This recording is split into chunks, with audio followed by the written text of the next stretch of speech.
Hello, আসসালামু আলাইকুম সবাইকে। কেমন আছেন সবাই?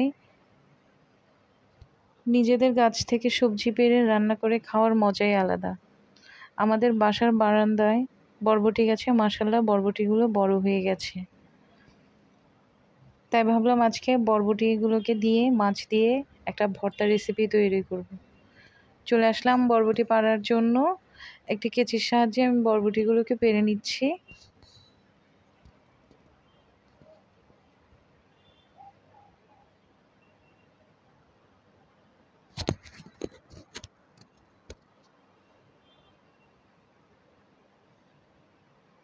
নিজ হাতে লাগানো গাছ থেকে বরবটি পাড়ার আনন্দ আসলে অন্যরকম। দেখুন ফ্রেশ ফ্রেশ বরবটি। বরবটিগুলোকে পেড়ে আমি একটি বলের মধ্যে নিয়ে নিয়েছি।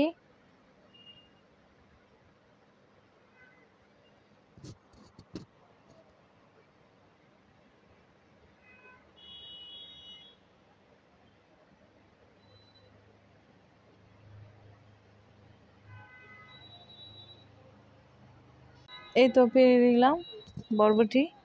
এখন চলে যাব রেসিপি তৈরি করার জন্য।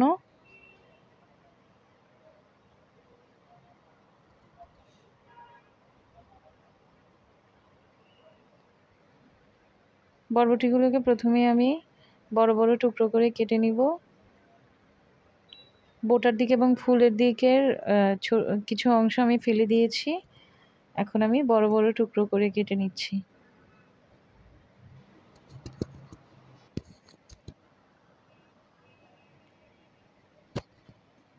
বরবটিগুলোকে ধুয়ে আমি পরিষ্কার করে নিয়েছি। এখন এর মধ্যে কয়েকটা কাঁচামরিচ দিয়ে কাঁচামরিচ এবং বরবটি এগুলোকে আমি সেদ্ধ করে নিব।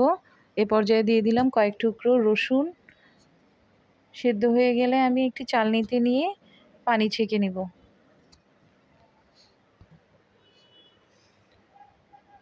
ছেঁকে নেওয়া হয়ে গেলে একটি কড়াইতে আমি সামান্য পরিমাণ তেল দিয়ে উপকরণগুলোকে একটু ভেজে নিব।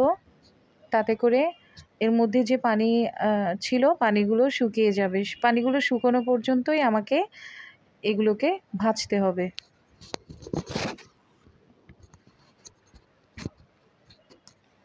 দুটো মাছ আমি ভেজে রেখেছিলাম। মাছগুলো থেকে আমি কাঁটা ছাড়িয়ে নিব।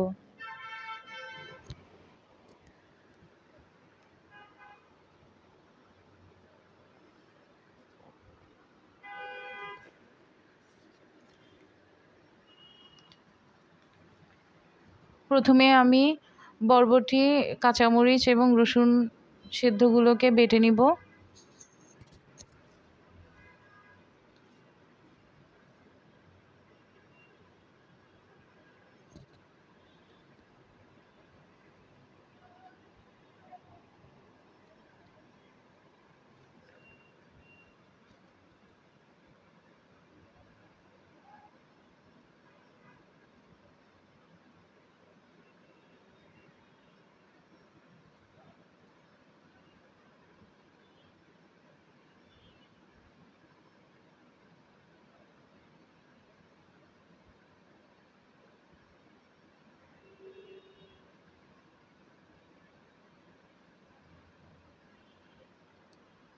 এবার মাছগুলোকে বাটবো।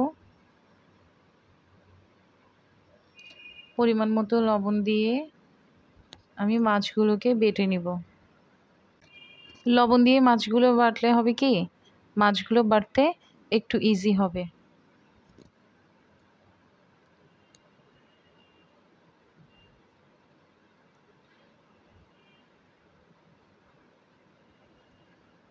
এবার পেঁয়াজ কুচি দিয়ে আমি আধা বাটা করে নেব। পেঁয়াজগুলোকে আমি মিহি করে বাটবো না, আধা বাটা করলে ভর্তা খেতে ভালো লাগে।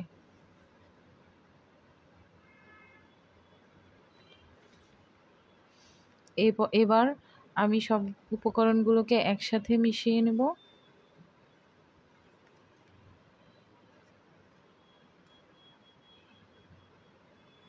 একটু সরিষার তেল দিয়ে হাতে আমি ভর্তাগুলোকে মাখিয়ে নেব। গরম গরম ভাতের সাথে এই ভর্তা অসাধারণ খেতে। আমার রেসিপিটি একবার ট্রাই করে দেখবেন। আশা করি ভালো লাগবে। এই তো তৈরি হয়ে গেছে আমার বরবটি এবং মাছের ভর্তা। রেসিপিটি ভালো লাগলে আমার চ্যানেলটিকে সাবস্ক্রাইব করবেন, ভিডিওটিকে লাইক করবেন, কমেন্ট করবেন এবং আমার ভিডিওর সাথে থাকবেন। ধন্যবাদ সবাইকে।